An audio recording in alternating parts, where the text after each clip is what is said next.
Nous enchaînons à présent avec Marché à thème. Nous allons sortir de l'analyse des banques centrales aux États-Unis ou en Europe et des croissances sur ces deux continents pour aller regarder ce qui se passe dans le reste du monde et notamment sur les marchés émergents avec Bruno Vanier, président de Gemway Assets. Bonjour Bruno Vanier. Bonjour. Bienvenue sur le plateau de Smart Bourse. Alors, quand on parle d'émergents, on peut commencer par la Chine. Il y a un débat pour savoir si c'est toujours une économie émergente ou non, mais rangeons-la dans cette catégorie aujourd'hui.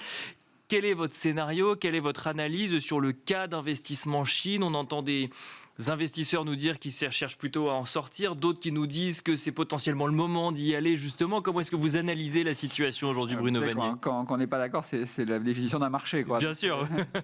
Alors la Chine, c'était vraiment le pire des marchés depuis presque 3 ans maintenant, quoi. au moins 2 ans. En baisse de 60-65% sur cette période-là. Donc de loin, le pire des marchés. Quand on regarde le monde, il y a les États-Unis qui font un carton. A contrario, il y a la Chine qui baisse beaucoup. Et puis les autres marchés sont relativement dans un mouchoir de poche. Le pire des marchés sur lequel il y a eu beaucoup d'attentes quand même vis-à-vis de sa réouverture. Bien sûr. Surtout post-Covid, l'année dernière, beaucoup d'attentes et beaucoup de déceptions finalement sur une économie qui n'était pas au rendez-vous, avec surtout une croissance très mauvaise de la consommation, une crise de confiance quelque part des consommateurs, des entrepreneurs en Chine, une crise immobilière qui ne cesse de défrayer la chronique et globalement un environnement de déflation, une inflation qui est négative, dont on ne voit pas comment on peut en sortir, quoi. Alors pour ça, pour en sortir justement, on a besoin d'un gouvernement plus actif, plus proactif en termes de mesures. Alors, beaucoup de mesures ont été déjà annoncées, ce qui devrait pousser le marché à très court terme plutôt à la hausse. Donc, on va dire que d'un point de vue tactique, les marchés chinois et notamment les marchés domestiques qu'on appelle les actions A, Shanghai et Shenzhen, nous paraissent intéressants de ce point de vue-là. Alors, bien sûr, c'est peu cher. Maintenant, est-ce qu'à moyen terme, long terme, il y a une idée structurelle de croissance en Chine? Malheureusement, rien n'est moins sûr, clairement, quoi. D'une part parce que on a cette crise immobilière qui reste latente, quoi. Donc, je dirais, le gouvernement ne prend pas des mesures très fortes en faveur de certains promoteurs immobiliers, qu'ils soient privés ou publics. Ce qui semble pas tellement avoir envie de faire aujourd'hui, le gouvernement chinois. Pas tout à fait. En fait, ils prennent un certain nombre de mesures surtout pour terminer les projets qui ont été commencés, quoi. Parce qu'effectivement, pour certains qui ont déjà payé quasiment 100%, qui remboursent un prêt hypothécaire, ils attendent toujours leur appartement, quoi. Donc là, il y a clairement cette année, je dirais presque une augmentation, une croissance du nombre d'appartements terminés, quoi. Ce qui peut être assez positif pour l'activité, mais d'une manière très, très, très court terme. Après, qu'est-ce qui va se passer? Clairement, quand on a une situation d'offre-demande qui n'est pas forcément très favorable, une démographie chinoise qui est en berne et dont on va voir la population qui baisse déjà, donc une demande à terme qui ne va pas être très forte. Il faut peut-être arriver avec des projets très, très différents, notamment de transformation de beaucoup de ces projets qui ont déjà été lancés en logements sociaux. Ça, c'est une offre.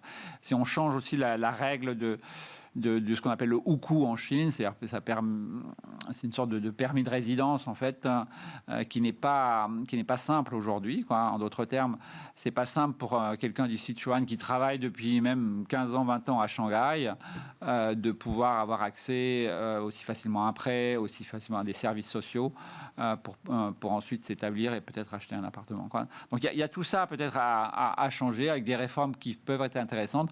Pour le moment, j'ai envie de dire, c'est pas le cas. Donc, à court terme, donc à la question, est-ce le moment? Pas forcément aujourd'hui. À court terme, on sent quand même qu'il y a un rebond sur le marché chinois. D'accord. Parce que d'une part, le patron de la CSRC, l'AMF locale, a été changé. En général, c'est un bon signe. À chaque fois, le marché a monté après ces nominations. Donc, on peut se dire, tiens, pourquoi pas, quoi.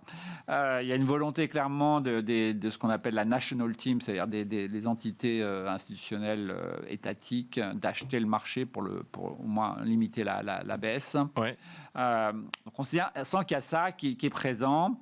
avec une volonté effectivement quand même de relancer la machine. Mais voilà, pour nous, les mesures ne sont pas suffisantes. À court terme, le marché pourrait remonter et peut-être se calmer au bout de quelques mois, quoi. Si on sort de Chine, mais qu'on reste effectivement géographiquement proche, il y a le sujet Inde, il y a le sujet Corée, il y a le Japon aussi, mais bon, le Japon, entre guillemets, le marché semble avoir processé déjà que c'était un vivier de performance il y a quelques mois. Aujourd'hui, comment est-ce que vous regardez les pays environnants? On va mettre l'Inde de côté, qui est le véritable pays émergent de notre univers, qui est une performance très très bonne au cours des dernières années et qui a un potentiel énorme. Donc clairement, la valorisation est certes élevée, mais elle reflète bien sûr le potentiel. Il faut, pour ce qui nous concerne, y être surpondéré, surinvesti sur le marché, ouais, à long terme. C'est un peu vraiment le pendant de la Chine. Alors maintenant, à court terme, si la Chine remonte un petit peu, l'Inde va se calmer un petit peu parce qu'il y a un effet de vase communicant. Mais tout ça, c'est du court terme. À long terme, c'est la meilleure histoire, là. Donc il faut y être présent. Et globalement, dans le reste de l'Asie, je veux dire, l'ASEAN, l'Indonésie qui vote aujourd'hui, qui visiblement va voter, va faire simplement un premier tour pour le candidat Prabowo, est une histoire intéressante également de croissance. Ailleurs, c'est plus compliqué, quoi, oui, dans ce qu'on appelle l'ASEAN, quoi. Maintenant, si on monte vers le nord de l'Asie, vers Corée, Taïwan, la thématique principale, c'est la technologie, quoi. C'est l'avènement de l'intelligence artificielle aussi qui va demander beaucoup plus de mémoire, et les fabricants de mémoire, ce sont les Coréens essentiellement. TSMC, oui, c'est vrai que Taïwan on a tendance à en parler beaucoup avec notre prisme occidental, regarder effectivement nos semi-conducteurs français, européens ou américains, mais oui, en Corée, évidemment, il y a aussi là tout aussi un potentiel de performance marché. Oui. C'est le cas, mais c'est pas aussi spectaculaire que Nvidia, hein, qui gagne 600 et quelques milliards de dollars depuis le début de l'année. Hein. Donc 600 milliards de dollars, c'est la capitalisation boursière de TSMC, qui est la plus grande société asiatique, hein, oui, en termes de taille de capi boursière, qui a un potentiel pour moi énorme pour l'intelligence artificielle, qui devrait représenter au moins 25% du chiffre d'affaires de TSMC d'ici 2 ans et demi, 3 ans.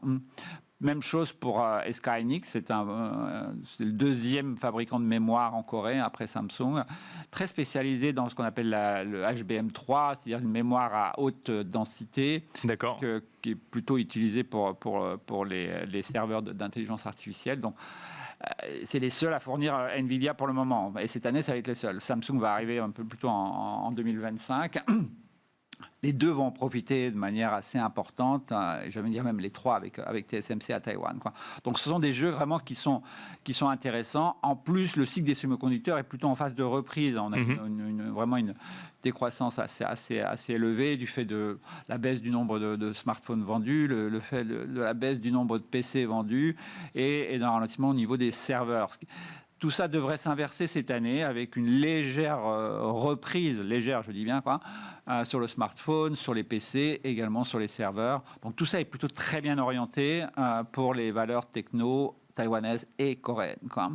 S'ajoute à ça une histoire intéressante en Corée qui n'a rien à voir à la techno et qui est le pendant de ce qui s'est passé au Japon depuis maintenant quasiment 18 mois. Hein. Oui. C'est-à-dire une volonté des autorités boursières et même des autorités tout court d'effacer un peu la décote qu'il peut y avoir sur certains titres. D'accord. Là, il y a un sujet de gouvernance, clairement, quoi. Alors, historiquement, les chaebols coréens, les grands groupes coréens, traitent avec des décotes importantes, les banques également. Beaucoup de sociétés holding en Corée traitent avec des décotes très importantes. En général, la Corée cote peu cher, quoi. Du fait historiquement d'une gouvernance qui n'a pas été forcément au rendez-vous. Donc là, on sent qu'il y a une volonté de changer un peu tout ça, quoi, à l'image de ce qui s'est passé au Japon, quoi. Est-ce qu'on ira aussi loin qu'au Japon? Ça reste ouvert aujourd'hui, quoi.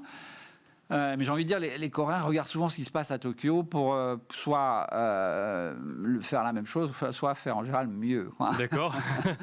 Donc il faut s'attendre à avoir... Donc, voilà, et je trouve que c'est intéressant de jouer ça. Et là, on a un certain nombre de sociétés, notamment dans l'automobile, Hyundai Group, Kia Motors, ces deux sociétés sont très peu chères en termes de valorisation et ont un potentiel extrêmement fort grâce à une action gouvernementale, ou en tout cas... grâce à une volonté jumelée de l'État et des autorités boursières, en fait. Sachant que, alors, il y a une dimension électorale dans ceci. Il y a des élections parlementaires en Corée en avril. C'était un peu ma question, que ce soit en Corée ou ailleurs. Beaucoup d'élections, beaucoup de rendez-vous politiques. Est-ce que ça peut avoir un impact sur des stratégies économiques ou des stratégies d'investissement? Disons qu'on voit peu de changements, en fait. Alors, je ne parlerai pas des États-Unis parce que c'est Oui, bien sûr. Non, là, on parle des émergents et plutôt de la partie asiatique. L'élection qui nous paraît la plus importante, c'est l'Inde, mais de par la taille du pays. Il y a de fortes chances que Narendra Modi, qui est l'actuel Premier ministre, soit reconduit pour le 3e mandat. Le marché attend ça, donc il ne sera pas forcément, je dirais, positivement étonné si ça arrive, quoi. En revanche, il risque d'être, si ça n'arrivait pas, bien sûr, ce qui serait quand même une grosse surprise, quoi. Il pourrait réagir négativement dans ce cas-là, mais ce n'est pas du tout le scénario actuel, quoi. On a eu des élections, effectivement, parlementaires en Corée, on a une élection présidentielle en Indonésie qui se passe en ce moment, et qui est à peu près certaine. Je crois que Prabowo va remporter dès le premier tour, quoi. Donc, en général, il peut se passer un deuxième tour, ce qui serait arrivé au mois de juin, mais là, ça va se faire très vite. Globalement, il n'y a pas de changement, je dirais, révolutionnaire de politique. Donc, on est vraiment dans la continuation, y compris au Mexique. Aussi, on va avoir des élections. Et là, on sera complètement dans la continuation de ce qu'on a eu jusqu'à maintenant. Non, l'élection un peu révolutionnaire, c'était Javier Milei en Argentine, mais c'est passé, bien sûr. C'était en novembre dernier. Et là, on peut dire que c'est assez spécial. Il y a eu effectivement potentiellement un petit peu de changement ou d'évolution. On va finir là-dessus. Bruno Vannier, merci beaucoup de nous avoir accompagnés dans Smart Bourse. Je rappelle que vous êtes président de Gemway Assets. Merci beaucoup. Merci à vous également de nous avoir suivis. Donc Smart Bourse tous les jours en direct sur Bismart de 17h à 18h, mais également en replay sur bismart.fr, en podcast sur toutes les plateformes de podcast. Et je vous donne rendez-vous donc demain à 17h en direct sur Bismart. À demain.